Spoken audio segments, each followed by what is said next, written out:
Hello বন্ধুরা, আমি প্রিয়ার প্রতিদিনের নতুন একটি ব্লগে আপনাদেরকে অনেক অনেক স্বাগত জানাই। এখন ঘড়িতে 3:30 বাজে আর আমি যাচ্ছি ইভানকে স্কুল থেকে নিতে। এখন প্রায় চলেই এসেছি। ওই দেখুন, সব পিঁপড়ের ঝাঁকের মতো বেরিয়ে আসছে। চলুন ওকে আগে নিয়ে নিই, তারপরে বাড়ি ফিরবো। বাড়িতে ফিরে ওকে ফ্রেশ করে খেতে দিয়ে দিয়েছি। আর আমি আজকে রাতের রান্নাটা একটু আগেই চাপিয়ে দেব। বিকেলে একটু বেরোবো কৌশিকের সাথে। আজকে রাতের ডিনারে বানাচ্ছি চিকেন ভর্তা। এই চিকেন ভর্তা রেসিপিটা আমি আগে কখনো ট্রাই করিনি। অমৃতার বাড়িতে খেয়ে আমার বেশ ভালো লেগেছিল, তাই ভাবলাম আজকে একটু ট্রাই করি। আর নতুন নতুন রান্না ট্রাই করতে আমি ভীষণ পছন্দ করি।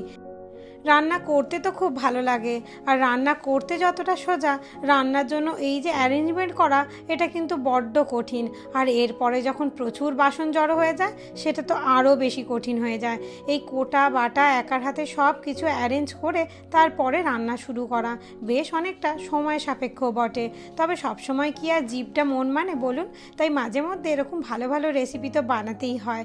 আর তোজো যেহেতু এখন একটু বড় হয়েছে, তাই ওরও বিভিন্ন রকম আবদার আমাকে মাঝে মধ্যেই মেটাতে হয়।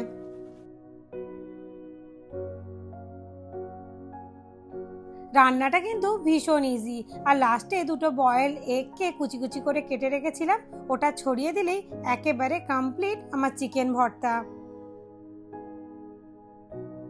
এই মারাত্মক ঠান্ডায় কাঁপতে কাঁপতে আমি এখন চলে এসেছি ফেয়ারভিউ মলে শপিং করতে। কানাডায় আমার এক ফ্রেন্ডের বেবি হয়েছে, আর সেই নিউবর্ন বেবির জন্যই আজকে শপিং করতে এসেছি।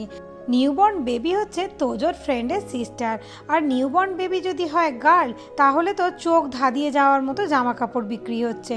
দেখে মনে হচ্ছে কোনটা নেব আর কোনটা না নেব। তবে হ্যাঁ, এখন স্টাইলের কথা মাথা থেকে দূরে রেখে দিয়ে এখন কমফর্টটা দেখাই বেশি জরুরি। আর এই কিউট ছোট্ট ছোট্ট দুটো শুজ দেখে আমি অনেকক্ষণ থেকে নাড়ানাড়ি করছিলাম। তবে কৌশিক বলল এখন এটা ওর জন্য কমফোর্টেবল হবে না, তুমি এখন এমন কিছু নাও যেটা ওর জন্য অনেক কমফোর্টেবল হয়। চলুন, জামা কাপড় কেনা হয়ে গেছে, এবার আবার কাঁপতে কাঁপতে বাড়ি ফেরার পালা। তোজোকে রেখে এসেছি ওর ফ্রেন্ডের বাড়িতে। বাড়িতে এসেই মারাত্মক খিদে পেয়ে গেছে। আর বাড়িতে এরকম সুন্দর একটা ভর্তা বানিয়ে রেখে গেছি, যার জন্য আরও জোরে খিদে পেয়ে গেছে। চলুন এবার সার্ভ করে নিয়ে ঝটপট করে রাতের ডিনারটা করে নিই।